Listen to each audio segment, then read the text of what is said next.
Assalamualaikum warahmatullahi wabarakatuh. Di sini saya akan menjawab tentang keutamaan melakukan sholat sunnah di rumah. Nah, sholat sunnah di rumah ini salah satunya menjauhkan kita dari sifat riya. Namun ada beberapa sholat sunnah yang diwajibkan untuk dilakukan di masjid dalam rangka untuk syiar Islam seperti sholat Idul Fitri, Idul Adha, sholat gerhana, dan juga sholat istiqo.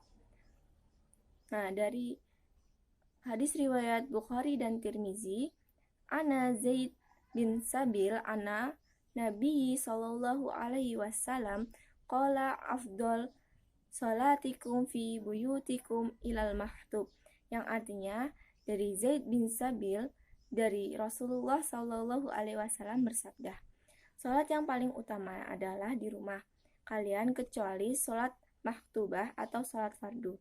Hadis riwayat Bukhari dan At-Tirmizi. Dalam kitab Syamil At-Tirmizi dijelaskan, walaupun rumah Rasulullah Shallallahu Alaihi Wasallam dekat masjid, namun Rasulullah lebih memilih untuk sholat sunnah di rumah. Dan Rasulullah juga mengingatkan kita agar kita menjadikan rumah kita tidak seperti kuburan yang tidak pernah digunakan untuk sholat. Hadis riwayat Aisyah dalam Musnad Ahmad, "Shollu fi buyutikum wa la taj'alu alaikum kubron", yang artinya sholatlah kalian di rumah kalian dan jangan jadikan rumah kalian seperti kuburan. Yang kedua, rukun sholat dibagi menjadi 3, yaitu qalbi atau qalbu, hati yang berarti hati, yaitu niat dari dalam lubuk hati kita untuk melaksanakan sholat. Yang kedua adalah qauli, ucapan atau perbuatan, seperti dari takbiratul ihram, membaca Al-Fatihah hingga salam akhir dengan bacaan yang benar dan sesuai dengan tuntunan Nabi Muhammad dengan marhujul dan panjang pendek yang benar. Yang ketiga adalah fikri atau perbuatan. Tertib berarti melakukan sholat atau sunnah rukun sholat dengan beraturan, dari niat sampai dengan at-tahiyatul akhir sampai niat setelah selesai dari sholat. Selanjutnya adalah sholat 5 waktu yang sengaja atau tidak sengaja kita tinggalkan. Jika ia tidak sengaja, biasanya disebabkan oleh uzur, misalnya karena lupa atau ketiduran, maka ia tidak berdosa, namun wajib menggantinya ketika ia sadar atau sudah ingat. Nah, jika sengaja meninggalkannya, jumhur ulama bersepakat bahwa seseorang muslim yang meninggalkan sholat dengan sengaja, maka ia berdosa besar, namun tidak menjadikannya ia kafir. Sebagai gantinya, ia tetap diwajibkan untuk menggantikan sholatnya. Nah, lalu bagaimana cara mengqadha sholat wajib yang tertinggal? Sebenarnya tidak ada ketentuannya, khusus mengenai tata cara mengqadha sholat yang tertinggal. Namun yang perlu diperhatikan adalah segera menyegerakan ketika ia ingat sholat yang terlupakan, dan tidak boleh ditunda ataupun diselingi dengan sholat sunnah lainnya.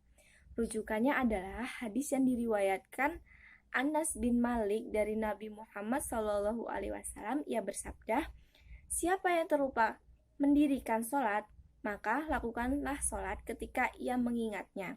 Hadis riwayat Bukhari. Kemudian, bila seseorang terlewat beberapa waktu sholat di hari yang sama, maka cara menggantinya adalah dengan mengurutkan sholat-sholat itu berdasarkan waktunya.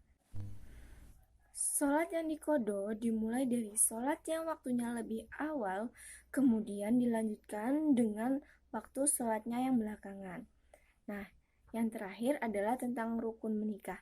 Rukun menikah itu ada 5, yaitu ada mempelai laki-laki, mempelai wanita, ada wali dari mempelai wanita, ada 2 orang saksi yang terdiri dari 2 orang laki-laki, ijab dan qabul.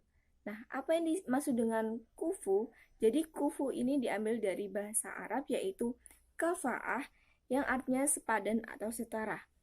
Jadi, sekufu dalam hal pernikahan adalah kesepadanan atau kesetaraan antara mempelai laki-laki dan mempelai perempuan. Nah, misalnya dilihat dari aspek fisik, itu Laki-laki yang ganteng sepadan dengan wanita yang cantik, dan laki-laki yang berpendidikan sepadan dengan wanita yang berpendidikan pula. Seperti dalam Quran Surat An-Nur ayat 26, yang artinya wanita-wanita yang buruk adalah untuk laki-laki yang buruk, dan laki-laki yang buruk adalah untuk wanita-wanita yang buruk. Dan wanita-wanita yang baik adalah untuk laki-laki yang baik pula, dan laki-laki yang baik untuk wanita yang baik pula. Quran Surat An-Nur ayat 26. Mungkin sekian. Wassalamualaikum warahmatullahi wabarakatuh.